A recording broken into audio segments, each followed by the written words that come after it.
Alrighty, y'all. Welcome back to the channel. So I recently released a YouTube short, got roughly 15,500 views, roughly 44 subs, which is pretty good for me. And in that video, I was hunting in my tree stand.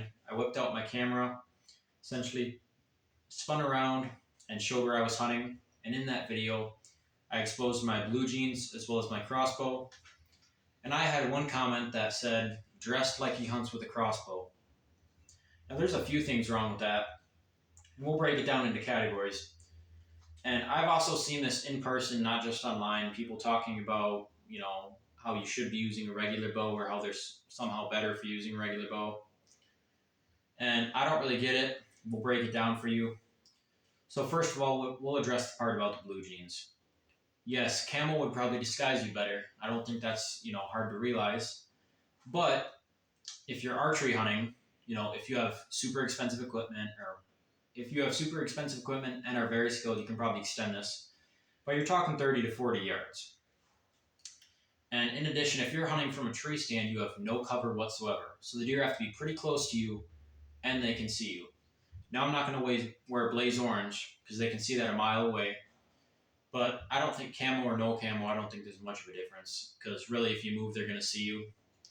Secondly, many people can't afford to drop hundreds on camo to get good camo. And, if they buy cheap camo, it still costs money. It's not really going to keep you warm.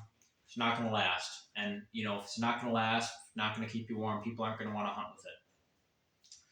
Next part we'll go into is they're not really as much of a disadvantage as you think. Now, disclaimer, I'm not an expert. I haven't shot, a regular compound bow much or a crossbow much. But this bow here, it's got a red dot. I feel with this compared to, I'll call it an aperture sight on a bow where you got the ring and the dots, it's easier to be accurate with than something with, I'll call them aperture sights. So yes, the crossbow is easier to use and it does extend your range. But still, this is not a bad tool. We'll compare it to this, which I'm sure will make some of the elitists cringe. I call this a transitionary piece because the limbs aren't bent back as far. Cams are smaller, you don't have as much of a let off. So this just kind of shows how far we've come, and I'm guessing this is 90s or 2000s, I'm not an expert. And when I first started shooting like a real compound, not a kid's one, the one I was using was essentially one like this, but with the aperture sights. And that was also the first time I had really, handled, I can grab it here, a release. I used to call this a man bracelet because I kind of thought it was silly how you essentially had a trigger for your bow and you had sights for your bow. And I was thinking, well, they've turned this into a bing bang.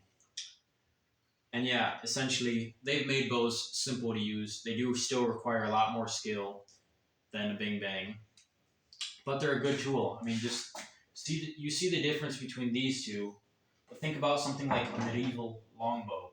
I mean, if you really want a challenge, you can use one of those. I mean, no sights, no release, and no let off.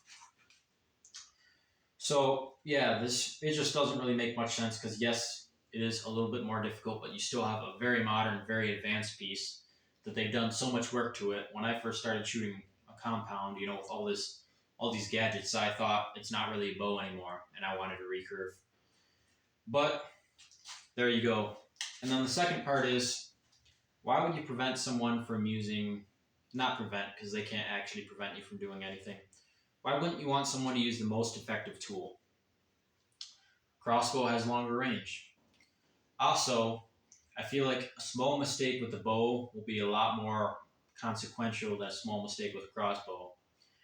Now, my crossbow has a long, heavy trigger pull, so if you jerk it, it will throw it off. But something like a compound bow, I feel like if you go like that, there's going to be a lot more of a difference than if you jerk a trigger a little bit. So even experts can make mistakes. That can happen. And of course, a deer might just be a little bit out of your range where it might be within the range of a crossbow. So yeah, there's my little mini rant on bows versus crossbows. I'm using a crossbow because I'll admit I'm not really skilled with this at all. I'd like to get skilled with this because I think it would be cooler to hunt with this, but I'm not going to berate someone from using a tool that they're comfortable with or a tool that's just better in terms of range, ease of use, you could say. Yeah. So there you go. I guess I ranted for a little bit, but hopefully you guys enjoyed it or understood it. Maybe it changed some minds or helped explain some things. So with that said, feel free to check out some of my other videos. God bless. See you on the next one.